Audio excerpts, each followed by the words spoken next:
हे friends, स्वागत है आप सभी का movie stock movie explain channel पे, जिस पर आज मैं रीकैप करने वाली हूँ हाल ही में रिलीज हुई सिनर्स मूवी को। तो चलिए बाप का टाइम बिल्कुल भी ना वेस्ट करते हुए शुरू करते हैं इस वीडियो को, वो भी स्पॉइलर वार्निंग के साथ। लेकिन उससे पहले मेरी एक छोटी सी रिक्वेस्ट, वीडियो को लाइक, शेयर और चैनल को सब्सक्राइब करने की।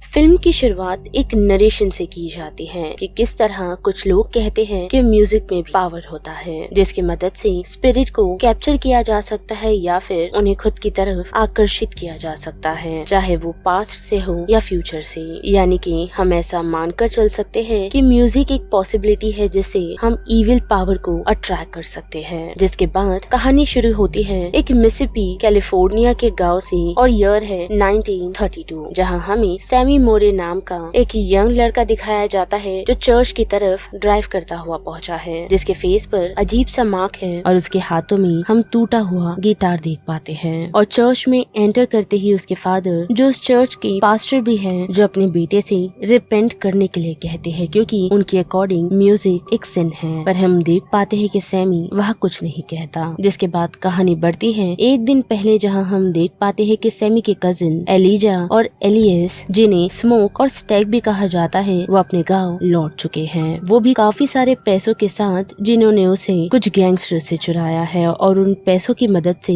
उन्होंने एक 100 मील खरीदी है, वो भी क्लेंसमैन से, जो कि एक रेसिस्ट इंसान है। पर वो 100 मील उन लोगों ने इसीलिए खरीदी है कि ताकि ब्लैक कम्युनिटी के लिए वो लोग एक ज्यूक बना सके। साथ ही हम देख पाते हैं कि स्मोक टाउन में लोगों की हेल्प लेने के लिए जाता है, जिसमें हम ग्रेस और वो चौक को देखते हैं, जिन्हें वो टीम में रिक्रूट करना चाहता है ताकि ओपनिंग नाइट के लिए कोई सिंगर उनके क्लब में मौजूद हो। पर वहाँ वो जैसे ही देखता है कि दो लोग उसके ट्रक में मौजूदा अल्कोहल को चुराने की कोशिश करते हैं, तो स्मोक उन दोनों को शूट कर देता है। पर वो दोनों अभी भी जिंदा हैं, और स्मोक ने ये इसीलिए किया क्योंकि सभी लोग जो टाउन में मौजूद हैं, वो अपने काम से काम रखें। और वही हम देख पाते हैं कि स्टैक ने सैमी के साथ साथ कुछ और म्यूजिशियन को भी रिक्रूट कर लिया है, और साथ ही अपने पुराने दोस्त कॉर्नब्रेड को, ताकि वो उनके लिए सिक्योरिटी प्रोवाइड कर सके। पर डेल्टा को जब वो रिक्रूट कर रहा था, तो उसी दौरान स्टैक की मुलाकात एक लेडी से होती है जिसका नाम मैरी है, और वो उन दोनों से काफी ही नाराज है क्योंकि वो स्टैक से प्यार करती थी, और स्टैक ने बिना किसी इन्फॉर्मेशन के ऐसे ही उसे अकेला छोड़ दिया। साथ ही उसी दौरान सैमी की मुलाकात पर्लिन से होती है, जो कि एक मैरिड वुमेन है, लेकिन वो उनके ज्यूक को ज्वाइन करने के लिए एग्री कर जाती है। और वही बात करें स्मोक की, तो हम देख पाते हैं कि वो अपनी वाइफ एनी के पास जा पहुंचा है, जिसने वुडू प्रैक्टिस करना स्टार्ट कर दिया है, वो भी तब जब वो अकेली रह गई थी। और साथ ही उन दोनों ने अपने बच्चे को कुछ साल पहले ही खो दिया, जिस वजह से वो दोनों अलग हो गए थे। साथ ही एनी का ये भी मानना है कि उसके वुडू के कारण वो दोनों ट्विंस सरवाइव कर पाए हैं। पर अभी फिलहाल स्मोक उसके पास एक हेल्प के लिए पहुंचा है कि वो उनकी ज्यूक ओपनिंग के लिए सभी को खाना बना कर दे, जिसके लिए एनी रेडी है। और जैसे ही सूरज ढल रहा होता है, तो हम एक आयरिश शख्स को देख पाते हैं जिसका नाम रेमिक है, और वो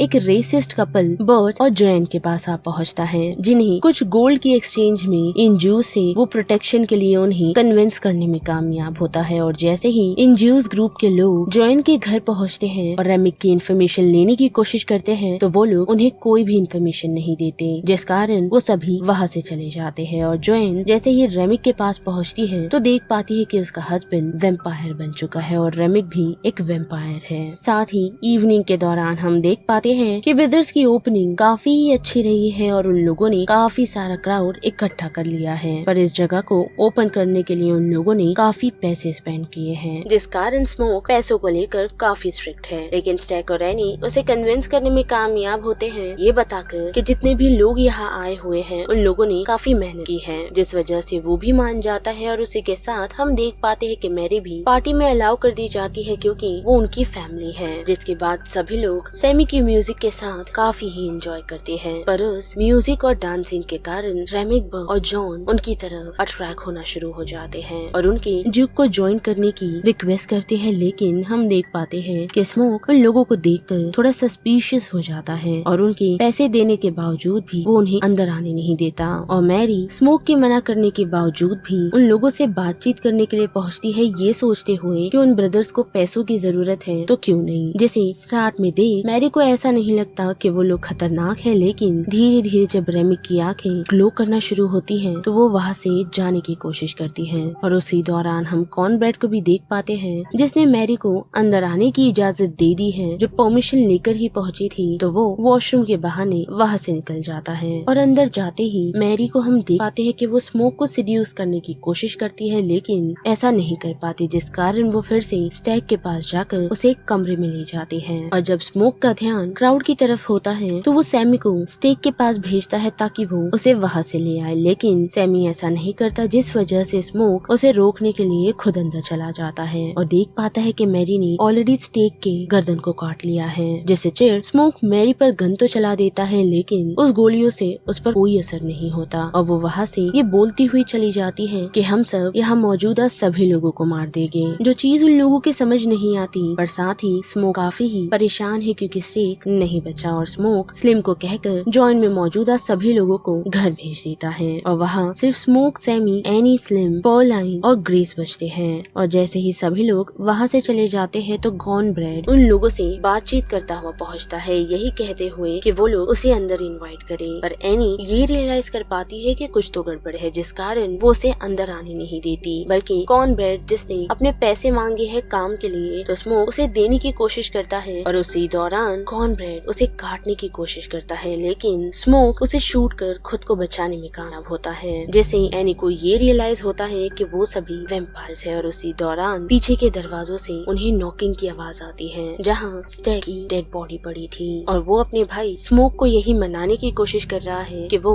उसके लिए दरवाजा खोल दे, जो वो खोलता तो नहीं पर दरवाजा तोड़ जैसे ही वो बाहर पहुँच स्मोक को ऑलमोस्ट बाइट ही करने वाला होता है तो एनी उसके मुंह पर गार्लिक जूस फेंक देती है, जिससे स्टेक का वैम्पायर चेहरा उन लोगों को नजर आता है और स्टेक वहाँ से सीधा बाहर की तरफ निकल जाता है और वहाँ बाहर मौजूदा सभी इंसान जिसे जॉइंट से बाहर भेजा गया था वो सभी वैम्पायर में बदल चुके हैं। और फिर रेमिक, मैरी, स्टेक, बर्ट और जॉन जॉइंट में मौजूदा लोगों से बात करने की कोशिश करते हैं कि वो लोग उन्हें अंदर आने दे। साथ ही उन्हें ये भी बताया जाता है कि उन दोनों को हॉगवुड ने सेटअप किया है इस लोकेशन पर, क्योंकि मॉर्निंग में कुछ लोग यहाँ पहुँच उन ट्विंस को खत्म करने वाले हैं। साथ ही रेमिक को क्लैन से यानी कि लैंडलॉर्ड के ओनर से कोई लेना देना नहीं और उसके रेसिस्ट व्यू से, बल्कि उसे सैमी चाहिए क्योंकि उसके पास म्यूजिक का टैलेंट है, जिसकी मदद से वो लोग स्पिरिट को और लोगों को उनकी तरफ आकर्षित कर सकते हैं। साथ ही रेमिक ने उन लोगों को वैम्पायर बनने का ऑफर भी दिया है ताकि वो लोग हमेशा जिंदा रहे और जो रेसिज्म चल रहा है उसे भी खत्म कर सके। और हम देख पाते हैं कि वो लोग उसे रिफ्यूज कर देते हैं, जिस वजह से रेमिक ग्रेस को कहता है कि वो उसकी टीनेज डॉटर लीसा से मिलने के लिए जाएगा, जैसे वो काफी चिढ़ जाती है। और हम देख पाते हैं कि सभी लोग डोर क्लोज कर सर्वाइविंग की सारी डिटेल्स गैदर करने शुरू करते हैं, जैसे कि स्टे, गन्स और गार्लिक को, ताकि वो लोग अपना बचाव कर सके।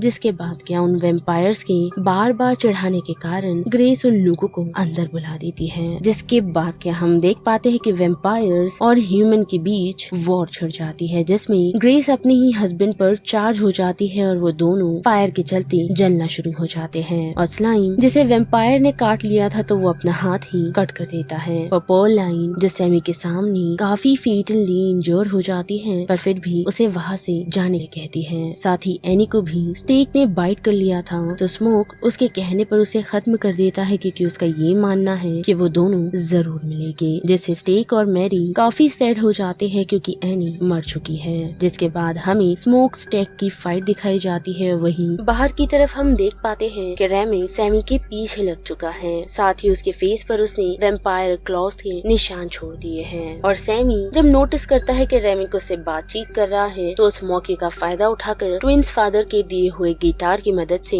जिसमें सिल्वर लगा हुआ है, रेमिक के स्कल पर अटैक कर देता है। और उसी दौरान स्मोक अपने भाई को खत्म कर रेमिक के चेस्ट में स्टेक से वार कर देता है। और उसी दौरान हम देख पाते हैं कि सूरज निकल जाता है और रेमिक के साथ मौजूदा वहाँ सभी वैम्पायर्स बर्न हो जाते हैं। और जबकि स्मोक को इस बात की इन्फॉर्मेशन है कि क्लैन अपने लोगों को लेकर यहाँ पहुँचने वाला है तो वो सैमी को जल्द से जल्द निकलने के लिए कहता है और क्लैंस के लोगों के लिए वेपन्स तैयार करता है और उनके आते ही क्लैन और उसके सभी लोगों को खत्म कर देता है, वो भी टॉमी गन और ग्रेनेड की मदद से। साथ ही उसे एनी की स्पिरिट भी नजर आती है, वो भी उसके बच्चे के साथ, यानी कि स्मोक अपनी फैमिली से रीयूनाइट हो चुका है। वही हम देख पाते हैं कि सैमी जो चर्च में लौट चुका है और उसके फादर जो उसे कह रहे हैं कि म्यूजिक सिंफुल है, तो उसने म्यूजिक को चुनने का डिसीजन लिया है और चर्च को छोड़ने का। और ऐसे ही साल बीतते जाते हैं, जिसके बाद 1992 में हम देख पाते हैं कि सैमी जिसने अपना म्यूजिक यानी कि परफॉर्मेंस खत्म की है, तो उसी के बाद उसकी मुलाकात स्टैक और मैरी से होती है, जिससे वो लोग ग्रीट करते हैं और स्टैक उसे बताता है कि स्मोक ने उसे ये ऑर्डर दिया था कि वो सैमी को मारे नहीं बल्कि उससे दूर रहे। साथ ही स्टैक को